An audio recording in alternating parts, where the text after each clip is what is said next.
حضرت امام حسین یہاں سے چلتے ہیں، ابھی راستے میں ہی پہنچتے ہیں کہ یہ خبر آتی ہے کہ کوفے والوں نے بے وفائی کر دی، حضرت مسلم بن عقیل رضی اللہ تعالیٰ عنہ کو شہید کر دیا گیا، نعمان بن بشیر معزول کر دیے گئے، ابن مرجانہ ابن زیاد وہاں متعین کر دیا گیا جو سخت گیر شخص تھا، اور اس نے لوگوں کو ڈرایا دمکایا اور کوفے کے لوگوں کے دل بدل گئے اور وہ بیتیں توڑنے لگے۔ وہ منظر مسجد کوفہ کا کتنا دل گداز تھا، جب امام نماز کے لیے کھڑے ہوئے تو 40,000 لوگ آپ کے پیچھے تھا۔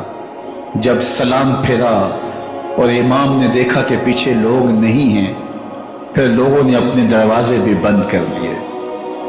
رات کی تنہائیاں ہیں اور حضرت مسلم بن عقیل کو کوئی پناہ دینے والا نہیں، لوگوں نے دروازے بند کر لیے کہ کہیں ہمارے گھر میں نہ آ جائیں اور ہم مشقت اور حکومتی جو ہے وہ تشدد کا شکار نہ ہوں۔ کتنا دردناک لمحہ ہے حضرت مسلم بن عقیل رضی اللہ تعالیٰ عنہ پہ، اور پھر حضرت مسلم بن عقیل بے دردی سے شہید کر دیے جاتے ہیں۔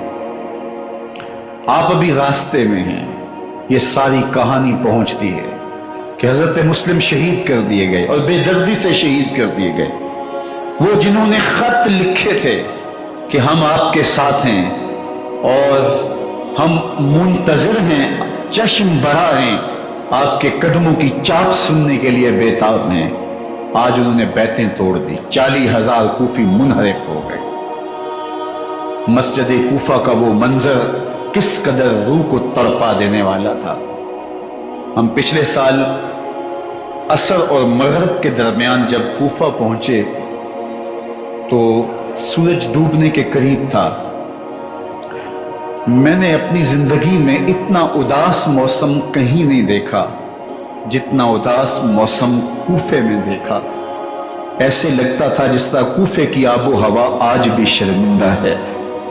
جو مسلم بن عقیل اور خاندان نبوت کے ساتھ اہل کوفہ نے کیا، حضرت امام حسین رضی اللہ تعالیٰ عنہ کو ان کے بہی خواہوں نے، اعزاء نے، اقربا نے، دوستوں نے، آوان و انصار نے، ساتھیوں نے کہا کہ حضرت حالات یکسر تبدیل ہو گئے، اب ہمیں مراجعت کر جانی چاہیے، واپس پلٹ جانا چاہیے۔ تو حضرت امام حسین کافی سوچ بچار میں رہے، پھر اس کے بعد آپ نے فیصلہ کیا کہ ہم آگے بڑھیں گے۔ دوستوں نے کہا کہ حضرت اگر آپ آگے بڑھیں گے تو ہمیں لگتا ہے کہ وہ آپ کے ساتھ سلوک اچھا نہیں کریں گے اور آپ بچوں کے سامنے پیاس سے شہید کر دیے جائیں گے۔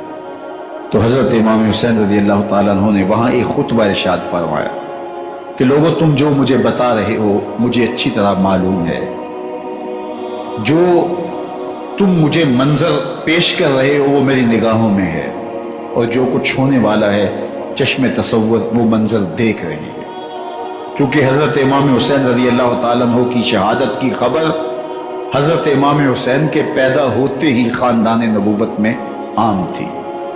حضور علیہ السلام کو یہ بات جبریل امین نے آ کے بتائی تھی جب حسین ابن علی کے ساتھ حضور محبت کا اظہار کر رہے تھے، تو یہ جبریل امین نے آ کے کہا تھا حضور آپ کا یہ بیٹا ارض طف میں شہید کر دیا جائے گا، اور کربلا کی مٹی لا کے حضور کو دی اور ام سلمہ کو حضور نے عطا کر دی۔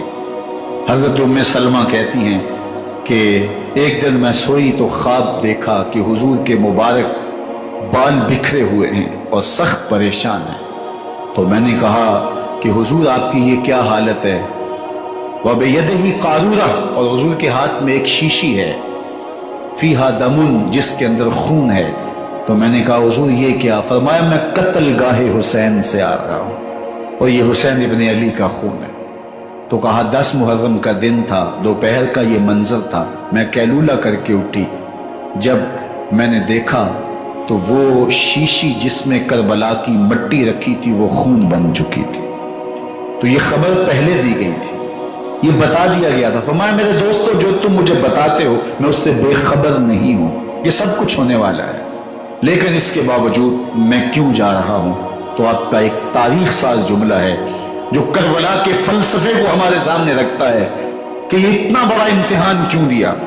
حضرت امام حسین رضی اللہ تعالیٰ عنہ نے فرمایا وَلَكُمْ فِيَّ أُسْوَةٌ، میں اس لیے جا رہا ہوں قیامت تک ظلم، جبر اور ناانصافی کے خلاف کھڑے ہونے والوں کے لیے کوئی نمونہ تو ہو۔ میری زندگی قیامت تک ظلم، جبر اور استحصالی نظام کے خلاف کھڑے ہونے والوں کے لیے نمونہ ہے۔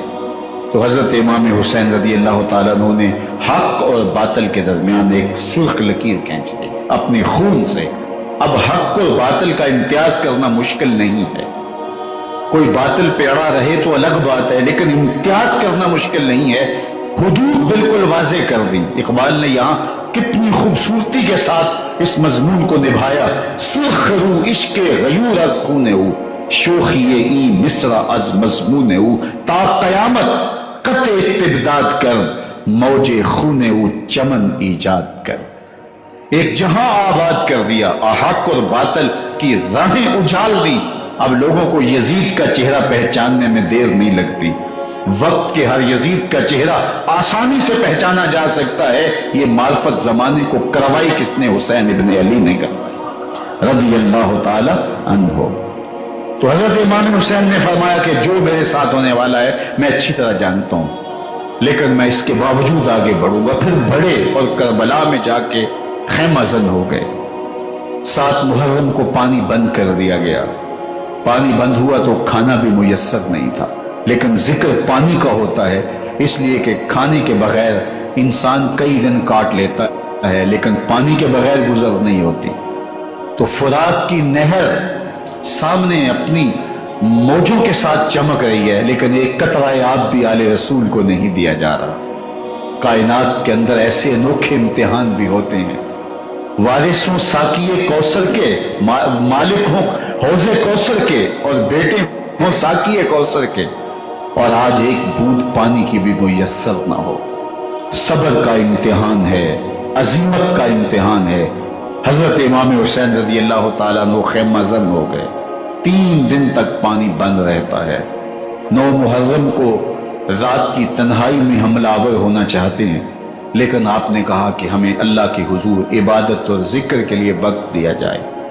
ساری رات ذکر میں گزرتی ہے، عبادات میں گزرتی ہے۔ رات کے اندھیرے میں آپ چراغ بجھا دیتے ہیں۔ آیان و انصار کو کہتے ہیں، آوان و انصار کو کہتے ہیں کہ ان کی دشمنی میرے ساتھ ہے، انہیں میرا خون چاہیے۔ اگر تم رات کی تاریکی میں نکل جاؤ تو میں تم سے کوئی مواخذہ نہیں کروں گا، اور یہ بھی تمہارا پیچھا نہیں کریں گے، اس لیے کہ ان کا مطلوب تم نہیں ہو، ان کا مطلوب میں ہوں۔ جب چراغ جلایا تو کوئی بھی نہیں گیا۔ مسلم بن اوسجہ کھڑے ہو کے کہتے ہیں، حضرت اگر ہمارے بدن کو 70 بار کاٹا جائے اور جلایا جائے اور ہواؤں میں اڑا دیا جائے پھر بھی آپ کا ساتھ نہیں چھوڑیں گے۔ 70 سال کے بوڑھے ہیں حبیب بن مظاہر، کہتے ہیں حضرت آپ کو چھوڑ کے جائیں کہاں، آپ کو چھوڑ کے جائیں کہاں؟ کوئی ساتھ چھوڑنے کے لیے تیار نہیں ہے۔ پیاس ہے، سخت گرمی ہے، کربلا کا ماحول ہے، 72 افراد اور خاندان کی خواتین میدان کربلا میں خیمہ زن ہیں۔ دوسری طرف لشکر اعداء اشقیا 22,000 کی تعداد میں مقابلے میں، ایک روایت 30,000 کی ہے۔ ان صرف 72 پیاسے لوگوں کے لیے اتنے لوگوں کو جمع کرنے کا مقصد خوف زدہ کرنا تھا کہ یزید کی بیعت کر لیں۔ شرط ہے کہ یزید کی بیعت کر لیں، محاصرے توڑ دیں گے، پانی دستیاب ہوگا، اعزاز و اکرام سے نوازا جائے گا، خزانوں کے منہ کھول دیے جائیں گے۔ لیکن حسین ابن علی کہتے تھے سب کچھ لٹ جائے گا، باطل کے ہاتھ پہ ہاتھ نہیں رکھنا۔ اللہ اکبر۔ اب صبح طلوع ہوتی ہے، عاشور کا دن چڑھتا ہے، سورج اپنی پوری تمازت کے ساتھ گرمی برسا رہا ہے۔ آج خاندان نبوت کا امتحان زمانے نے دیکھنا ہے۔ رسول اللہ کا لعاب چوسنے والا اس کے صبر کا آج امتحان ہے۔ حضور کے کندھوں پہ کھیلنے والے حسین کا آج امتحان ہے۔ اللہ اکبر۔ تیر چلتا ہے، حسین ابن علی تمام حجت کرتے ہیں، میں نے تمہارا کچھ نہیں بگاڑا، میں نے کسی کا خون نہیں کیا، میں نے کوئی زیادتی نہیں کی، میں تمہارے نبی کا نواسا ہوں، رسول اللہ صلی اللہ علیہ وسلم کے کندھوں پہ کھیلتا رہا ہوں۔ حضور کا لعاب